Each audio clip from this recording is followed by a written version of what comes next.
questions. The first thing I want to say is it is my understanding that the city of Jacksonville has already voted to cut property taxes this morning. So I think that is a very, very good development. I encourage the city of Jacksonville to do more, because obviously property taxes are a very big issue across the state. And I would like to think that we had a little bit of a hand in that, just making sure that people know that we're holding people accountable, elected officials, cities, and counties, for excessive spending. So I am very happy that we see that, and I applaud the people who voted to do that. The next thing I want to talk about is something which is probably a little bit more serious.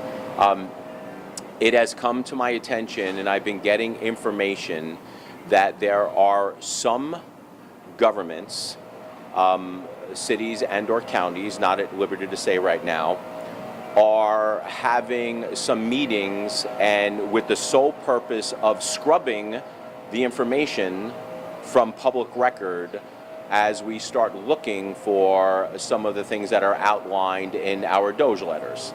So specifically getting rid of certain keywords digitally, so this way when you do the searches, it becomes much, much harder to find, okay? I'm going to tell you right now that we will not tolerate any cover-up of any egregious spending or things that are not supposed to be spending according to Florida law. I will tell you that we are going to continue to investigate this, and this is a warning to any local government that tries to hide the spending, try to get scrub the information from government servers, that we will subpoena you, and we will make sure that we get the information. In addition, if we have enough information, we are going to send in the digital forensics team from FDLE and find out who is scrubbing the information, and then we may refer that over for criminal investigation. So this is serious. When we say that we want to make sure that we're rooting out the waste, fraud, and abuse, that is for the benefit of the taxpayer. We will not tolerate any covering up of any information in order to fulfill our mission. So as far as our efforts here in the city of Jacksonville and across the state of Florida, property taxes are a very, very big issue. We have seen an explosion in property values and corresponding property taxes, the same way we saw in the mid-2000s, where local government budgets post-COVID have increased anywhere between 60 to 120%. Now, if you start with a baseline of pre-COVID and you start indexing of what their budget should be around and add population and inflation growth, it is nowhere near almost double from what we are seeing. So our teams are on site today. We are looking for some of the things that they should not be spending on, things that if taxpayers knew that they were being charged for in property tax relief, they would probably not agree with it. So the governor and I have been pushing very hard, as others in the legislature, for property tax relief. The governor and I would love to see us getting rid of property taxes for homesteaded properties. But what we are going to see is a reflexive impulse to attack on from local government to say that they can't cut for a myriad of different reasons. They're going to come out with the parade of horribles and saying that we can't cut property taxes, we can't cut spending because of this reason or that reason. And a lot of times they're going to bring up public safety. Right? And that is just absolutely a scare tactic, because the first role of government is to make sure that we protect its citizens.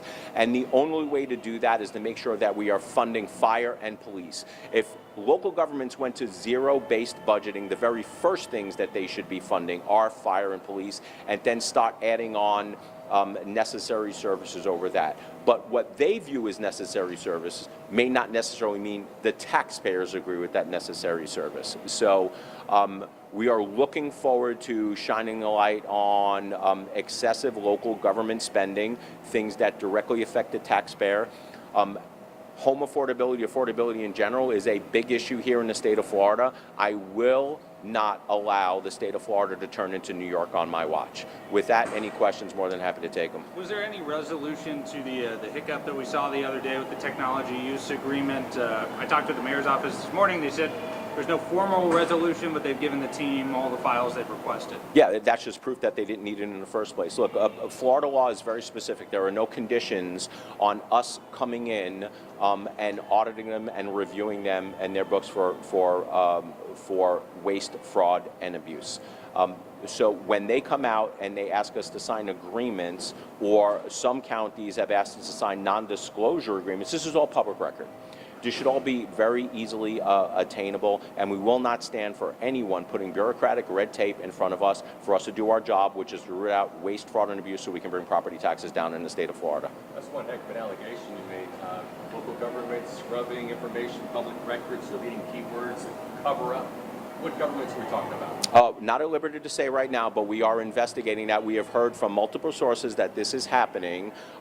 We are going to investigate. So my words right here today were sort of like, local governments do not do this, okay? We may investigate it, and we may show that maybe there's some explanation, right? I don't know if it's a good explanation, but that is part of our fact-finding process. We have heard allegations of this from numerous sources, enough where it concerns us in the CFO's office and the Doge team for us to investigate it. What kind of sources are you talking about? People who work inside local governments. And I will tell you that a lot of, I will say this blanketly, there are a lot of, if you ever wonder how we find out to go and what to target, is because there are people inside local governments, people that are government adjacent, are telling us, hey, you should look at X, Y, and Z because A, B, and C is happening. That's how we hone in on that stuff. Any questions? Any of those governments here in Northeast Florida? We will, depending on what we find, we will let everyone know. Jacksonville, one. We will let people know once we find the information. CFO, one of the biggest spending items that the city's undertaken lately has been the stadium deal. Is that something that's subject to review under this Doge effort? Look, I think a lot of it is subject to review. Some of it is going to be subjective, and then some of it is going to be objective. So we have to separate subjective from objective and make those decisions. We are going to let people know. So if people already know about the spending, the subsidies, I mean, that is something that's already been in news. I'm sure you guys have reported, so the taxpayer is already privy to that. Where we're looking for is things that maybe the taxpayers are not privy to. You all were in Pinellas County a few days ago. Pinellas County commissioners responded saying that your numbers were off by some $80 million. Is that correct? And if so, what kind of confidence do you have in your agency? What do you tell people at Jacksonville, or is Pinellas County commissioners, are they incorrect? So the Doge team housed out of the EOGs of the governor's office are the ones that are crunching some of those numbers. All I can tell you is that for my whole career, trying to hold local governments accounting in terms of spending, they've been saying that our numbers have been wrong for years, and we've been proven to be right and accurate mostly. But even if we're off by a couple $1 million, the fact still remains that their budgets have exploded. So, and that's what they should be worried about, not making sure that our information is 100% correct. If it's a 99.9% correct, it's still correct in my eyes. Should we still call it Doge, or is it FAFO? Well, look, I mean, the FAFO has been coined by me to as sort of the unofficial name for Doge, and it's the fiscal. Florida Agency for Fiscal Oversight. Obviously, there's another connotation. I'm not going to say it on camera, but I think everyone knows. Fool around and find out. Fool around and find out. If you're going to go and you're going to be a local government and you're going to cover things up and try to make it harder for our investigators to find things that they shouldn't be behind, they're going to see the FO part of that. Can I go back to the question about having access to the city's information technology system? Because the mayor's office is saying you can have it if you agree to sign this one-page agreement form. You said you're not signing any form. So where does it stand? I mean, does that mean they're getting the information? They're not signing the form. We are not going to sign a form. They're getting the information right now. Our audits and review are not a suggestion. It's outlined by law. There is no negotiation when we come in and we try to protect taxpayers rooting out waste, fraud, and abuse. So the city's agreeing to let y'all go in to use their... From what I understand, they're in.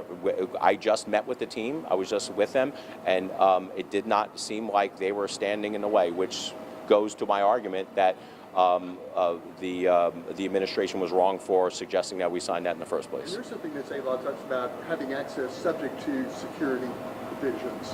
What does that mean? If they put in that it's subject to security provisions? Best practices. But it does not say in Florida law that we need to sign a security agreement.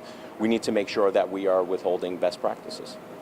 Mayor said she was going to reach out to you, to your office. Did you guys speak before the audit? Did not get a chance to speak. I understand that she did reach out to my office. Quite frankly, I've just been inundated protecting the taxpayers of the state of Florida. Have not had a chance to have a conversation with her yet. The school district millage rate's the same as last year. I mean, do you think school districts should be doing more, especially since that's something Yes. the state kind of... Yes, school provides districts should them? be doing more. Independent districts should be doing more. When it comes to taxpayer dollars and the ability to take taxpayer funds in terms of expanding government, everyone. But let me be clear, holding millage rates the same with an increase of property values is a tax increase. The only way you do not increase taxes if you adopt the rollback rate, which is at the very least what government should be doing. November 26th, the people of the state of Florida are going to have an opportunity to vote for substantial tax relief. My message to local governments is tax relief is coming. My message to taxpayers is tax relief is coming. Local government should get ahead of the curve, cut property taxes now, because they're definitely going to be cutting them later. Guys, thank you for everything. Take your time.